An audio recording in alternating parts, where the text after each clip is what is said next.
John D. Rockefeller, a name that still echoes through history as the world's first billionaire.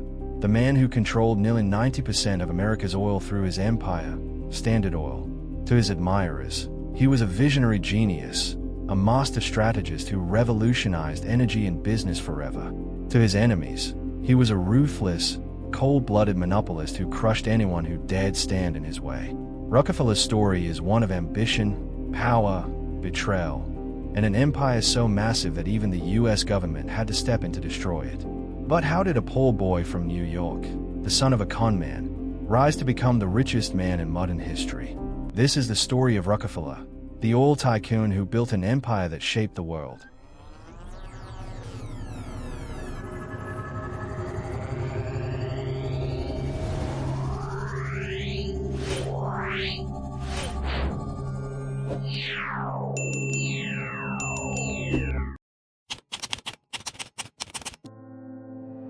Before becoming the oil king, Rockefeller's life began with nothing but hardship and odd jobs.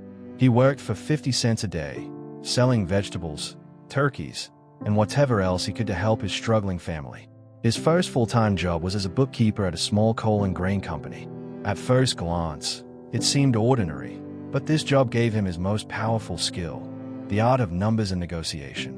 Rockefeller learned how to keep precise records, manage costs, and most importantly, cut shipping prices, a skill that would later help him dominate the oil industry. For 3 years, he worked tirelessly as an apprentice, earning just $58 per month in his final year. Yet in these humble beginnings, Rockefeller was quietly building the foundation of a ruthless empire. Rockefeller's childhood was far from stable. His father, William Rockefeller, was a con man and a fraud, a man who roamed from town to town pretending to be a deaf beggar just to get free meals.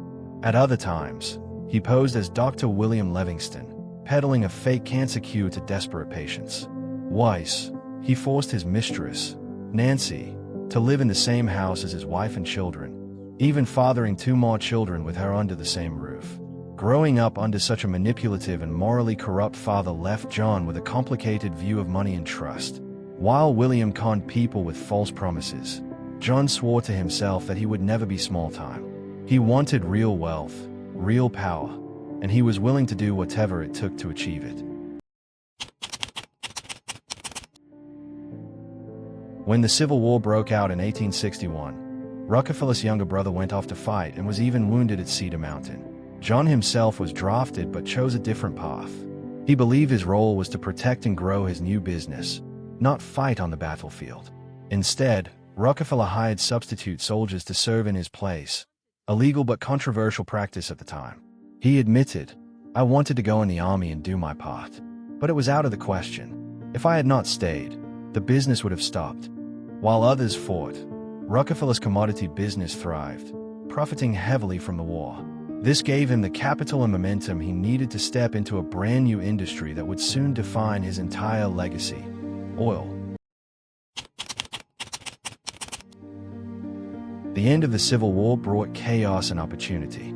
Oil had become the new gold. Prices skyrocketed from 35 cents to $13 a barrel, sparking a frenzy of drilling. The demand for kerosene lamps meant oil refiners were popping up everywhere, each trying to cash in on the boom. Rockefeller saw the madness and realized the real money wasn't in drilling, it was in refining. He understood that the cost of refining was nothing compared to the massive expense of shipping oil to markets. And Rockefeller, with his unmatched skill at cutting transport costs, knew exactly how to take advantage. Soon, he established his first refinery and positioned himself to control not just oil production, but the entire supply chain.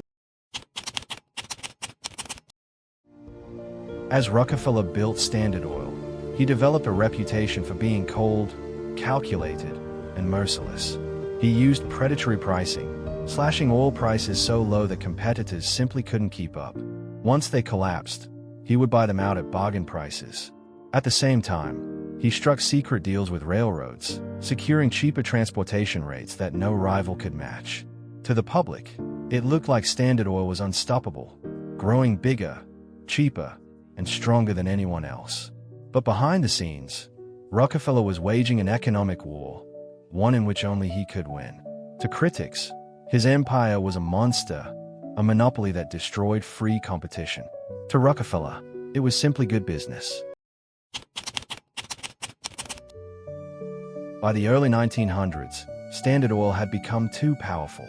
The public hated monopolies, and politicians could no longer ignore the outrage. In 1911, after years of legal battles, the U.S. Supreme Court declared Standard Oil a monopoly and ordered it to be broken up into 34 smaller companies.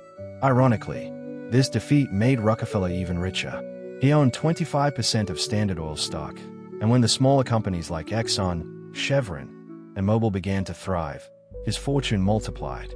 Rockefeller had lost his empire, but his wealth soared beyond imagination, making him the world's first billionaire, a man who controlled nearly 2% of the U.S. economy at the peak of his wealth. Rockefeller's incredible wealth was matched by his incredible lifespan. He lived to be 97 years old, outliving most of his rivals, critics, and even many U.S. presidents. His long life became a nightmare for insurance companies, who were forced to pay him millions when he turned 96. Unlike his father, Rockefeller lived with strict discipline, eating carefully, avoiding alcohol, exercising regularly, and keeping a daily routine. He outlived nearly everyone who ever challenged him, watching the world change from the presidency of Martin Van Buren to Franklin Roosevelt. For almost a century, Rockefeller remained a shadow looming over America.